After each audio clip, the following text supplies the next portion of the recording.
再来是屏东的瑞光南路，半暝啊有人开枪，甲未少居民惊精神。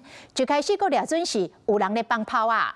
初步调查，总共开25枪，是3个枪手使用3种无同款的枪支。冲突的原因是一间卖洋酒的，甲一间团保公司因为团保小姐坐台的问题起纠纷。一开始是徛伫个万丹的这间洋酒行，互喊车喊店。过大约40分钟了后，伫个10公里外的所在传出着枪声，啊，共喊车喊店的迄5个人，拢总着枪受伤。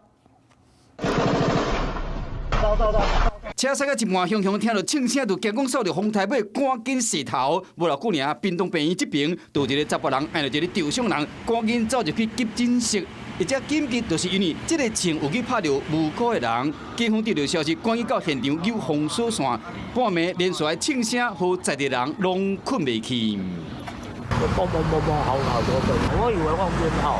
这个案件初步了解是洋酒行甲团保公司有纠纷，都开始佫先发生这件案件。伊的扛棒啊，伊扛棒，讲会对啊。一直靠火车、规台车。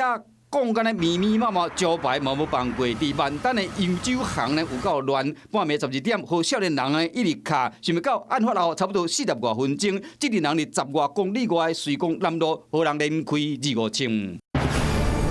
研判开枪者是被砸店的那一方，那总共击发25发，目前了解是狭路相逢。警方初步调查是2排人马去堵到，掩过离遐远有可能是共卡点了后，互人对。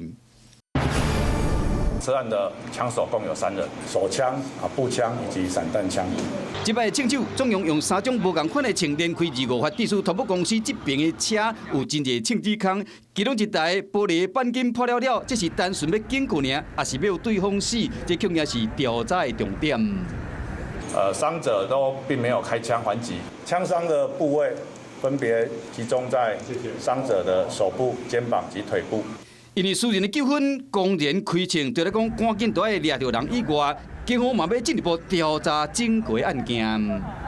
Hello， 我是林明瑞。想要抢先掌握最及时的新闻资讯吗？赶快订阅、按赞、开启小铃铛，锁定我们华视新闻的 YouTube 频道。